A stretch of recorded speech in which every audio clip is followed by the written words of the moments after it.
Katapusang higayon ang pagpamati nato sa mensahe sa Ginoo nga mo'y muhupay sa atong mga kasing-kasing nga nas kaguol tinuod yod katapusan na nato masudong sinanay. Ang kamatayon sa usa ka Kristohanon lahi ra gyud sa dili magtutuo sa Ginoo. Tinuod magkaguol kita apan naaning hope kining paglaom. Unang hope beyond the grave. Sa tua dili gyud ta magkaguol pagmaayo, nagid ang kamingaw pero ang kamingaw mabawas-bawasan kung naa ang paglaom. Manang unsa ang mga paglaom nga maangkon sa usa ka Kristohanon nga mobalik na ngadto sa sabakan sa Ginoo. 2 Corinthians 15:53 to 58 ingon diha, "For the perishable must clothe itself with imperishable, and the mortal with immortality. When the perishable has been clothed with imperishable, and the mortal with immortality, then the saying that is written will come true. Death has been swallowed up in victory. Where, O death, is your victory? Where, O death, is your sting? The sting of death is sin, and the power of sin is the law. But thanks be to God, He gives us victory through our Lord Jesus Christ. Therefore, my dear brothers, stand firm, let nothing move you, always give yourselves fully to the work of the Lord, because you know that your labor in the Lord is not in vain." Nadinhi ang puno kay nga paglaom sa atong kinabuhi labi na panahon gyud sa kamatayon. Ang una diha, there is hope of transformation sa atong lawas. Naagyo tay paglaom nga mausab atong lawas. Ingon diha sa una nga verse sa 53, ang mahanaw matabunan sa dili na mahanaw. No, it means our body mahanaw man ni clothed with imperishable. Dili na ni mahanaw. Mortal man ni, mahimo na ning immortal. Nagitay paglaom nga mausab. Ang atong lawas karon sakit, ang atong lawas earthly, sensual, na mga pagbati nga di maayo, corruptible, madunot, subject to decay, nya sinful, and also ang atong lawas dili perpekto. Yan ang taknaa. There is hope nga mailisan aning di nagyud madunot, di nagyud mahanaw, di na masakit, dili na maadto sa yuta nga madunot o perpekto na gyud nga lawas. That is our hope. Og sinanay Adam padulong ana nga paglaom tungod kay siya makaangkon gyud o gitawag ni nga glorified body. Body nga glorified. Pareha kang Hesus sa pagkabanhaw ni Hesus, glorified body. Dili na masakit, di na madunot, maglapos-lapos, bisag asa naa. Mao na ang hope nato. Pagkanindot nga lawas, perfect, wala nay imperfections. Ikaduha, not only ang atong hope transformation, but also ang atong hope victory, triumph over death. Ingon diya sa 55 to 57, "Where, O death, is your victory? Where, O death, is your sting? Asa na ang imong kala? La ang kamatayon." Murag bitin nga mo paak, seconds lang no, kung binomos na nga snake, patay gid ang kapila ka segundo. Nidaog ang usa karon ka namatay diha sa kamatayon. Unsa nga kadaogan ni na? Ang una diha kanang phobia nato sa kamatayon. Sa wala pa si Hesus na banhaw, ang tao na agi phobia sa kamatayon. Tungod kay wa pa man ginabanhaw sukad. Asa ka paingon ang tao pag mamatay?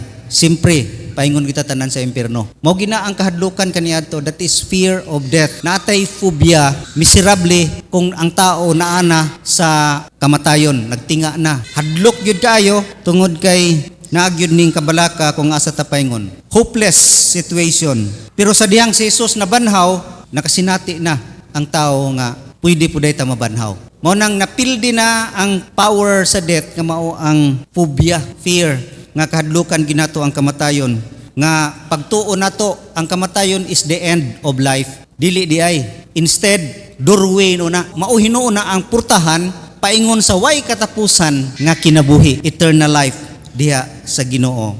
So death is not the end but doorway to eternal life in heaven. Si Jesus na banhaw aron ipakita nga siya ang una, kitang tanan iya pong banhawon. Mawala ang atong phobia.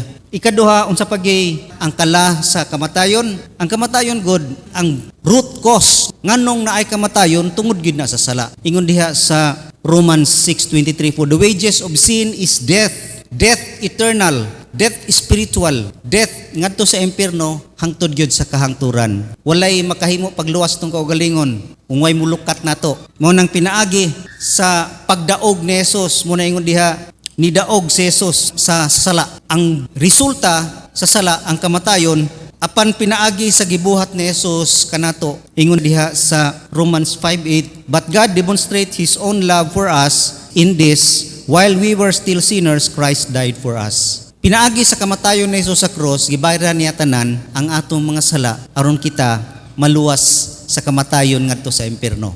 Tungod na sa iyang dakong gugma nganhi kanato. Wanang pinaagi diha nagmadaogon si Jesus sa kamatayon kay ang hinungdan sa kamatayon iya man pong napildi. Napildi ni Jesus ang kahadlok sa kamatayon. Napildi po niya ang ugat sa kamatayon mao ang sala. O gidaog niya na pinaagi gayod sa iyahang gugma nga ni kanato nga siya nagpakamatay sa cross samtang kita mga rebilde pa, mga makasasala, mga nagpasipa kaniya kay gihiklin ang iyahang pagaginos nung kinabuhi. Giluwas ta ni Jesus pinaagi sa pagbayad sa iyahang pag-antos o kamatayon sa iyang lawas nganha sa cross. Gibayran niya tanan diha sa cross. Wa gid tay ikatampo sa atong kaluwasan. Tanan gibuhat niya diha sa cross. The cross is the finished work of Jesus Christ for the salvation sa tanan nga motuo kaniya. Mao na ang kamatuoran. Nagmadaogon na gyud si Jesus. Victory na na.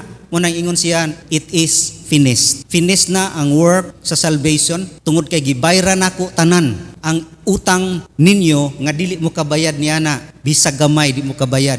Gibayran niya tanan tungod kay nahigugma siya kanato. Mao nang nidaog na si Jesus diha sa cross. Diha sa cross mo nang niyon siya, it is finished. Ang pagkahuman ni ana, shout of victory, into thy hands I commit my spirit. Kay nagmadaogon na siya sa sala. Nagmadaogon siya sa kamatayon. Triumph, kadaugan over death. Wagi tayo natampo niya na, it is grace. It is a gift. Pag nago kay tampo din na gift. Walay gift nga bayran. Gift gyud, free. Ang ato ara gyud pagtuo nga na kaniya. Faith, what is faith? Faith is believing nga nahigugma ang Dios kanato. Nituo ka nga nahigugma siya kanato, og nituo ta nga nagpakamatay siya sa cross aron bayran natong sala, og nituo ta nga siya gyud ang may katakos nga magdumalas nung kinabuhi. Mo nang faith is surrendering our lives. Gisurrender nimo imong kinabuhi sa iya ha. Dawaton nimo siya sa imong kinabuhi aron magpuyo, aron mahimo nga magdumala sa imong kinabuhi. That is faith. Mao na ang himuon ra gyud nato aron maangkon nato ang kadaugan diha sa kamatayon. Mo nang nagmadaogon na si Nanay Ada kay nagmadaogon naman si Jesus sa iyang kinabuhi. Og daghay magtestify gyud si Nanay Ada na receive ni si Jesus, nakaangkon siya kang Jesus, gidawat niya nga iyang personal nga manuluwa si Jesus og makita nimo ang iyang kinabuhi nga nagkinabuhi gayud nga para kang Jesus. Mo nang nagmadaogon na si Nanay Ada sa kamatayon tungod kay nidaog na si Jesus diha. Pildi na ang sting, ang lasa kamatayon nga mao ang sala. Ug kana pinagi gyud sa gugma ni Kristo nga na kanato. Katapusan, ang hope nato is not only triumph but also treasures in heaven as our reward. Ingon diha sa last nga verse, sa verse 58, therefore my brothers, stand firm, let nothing move you, always give yourselves fully to the work of the Lord because you know that your labor in the Lord is not in vain. Your labor, ang atong paghago diha sa Ginoo, di gina masayang. Tungod kay ang atong paghago naa siya'y reward. Mo nang niningtak na si Nanay Ada, nagsugod na og dawat sa iyahang reward. Kay ingon diha, your labor in the Lord. Ang imong paghago, si Nanay Ada apil gid siya sa ministry pod sa una sa kanhi Mati Baptist Hospital, padayon siya nga nagalagad gid sa Ginoo. Faithful si Nanay Ada diha gyud kang Ginoong Hesukristo. Mo nang isa ka hope nga atong masinati kung kita mo pauli na reward. Kunya ang basis sa reward nato ingon diha ang atong labor, ang atong paghago, ang atong pagtrabaho diha sa Ginoo. Dili pagtrabaho sa atong adlaw-adlaw nga trabaho ka sa opisina, kundi mga butang nga atong gitrabaho alang sa gingharian sa Dios. Mga butang nga kini nay kalambigitan sa pagpauswag sa iyang gingharian sa iglesia. Kita nagtrabaho, naghimog ministry, nagsangyaw, nagtabang sa mga pobre, nag-reach out sa mga naskalisod, nagatambag, nagagiya, nagatultol sa dalan sa kamaturan, nagsangyaw sa kaluwasan, bisag lagyo kay nga lugar. That is work for the Lord. Ug mao kana ang basihan sa reward unya. Ma-measure unsa kadako ang atong ganti nga atong masinati sa langit, unsa ang iyang measurement? Faithfulness. Ang pagkamatinud-anon. Wala nagbase unsa kadako ang imuhang kaalam sa Biblia. wala nagbase unsa kadako sa gihatag sa imong mga kwarta para gamiton sa buluhaton sa Ginoo, kundi nagbase na kung unsa ka ka-faithful. Kung ikaw gigasahan, kung ikaw naay talento, kung ikaw gihatagan sa mga resources nga gamiton alang sa gingharian sa Dios, unsa ka mo gamit niya na? Sa paggamit sa imong abilidad diha sa church, unsa ka mo gamit niya na? Are you faithful? Mao na ang basihan unya sa reward. The measure of our reward is measured through faithfulness. It means unsa ka consistent, unsa ka heart good, with all your heart, with all your best nga muhatag sa imong time, talent and treasure sa pagpamuhat diha sa gingharian sa Dios. It is faithfulness. Mo nang sinanay ada ang mga saad nga reward sa langit nga puno kaayo, dili matukib. Ingon diha, as it is written, no eye has seen, no ear has heard, no mind has conceived what God has prepared for those who love Him. Wala pa'y nakakita, wala pa'y nakadungog, wala pa'y nisangpot sa ilang unahuna. Unsay giprepara sa Ginoo ngadto sa mga nahigugma kaniya. Ang mga nahigugma kaniya mao nang mga faithful, mao kana ang iyang giprepara.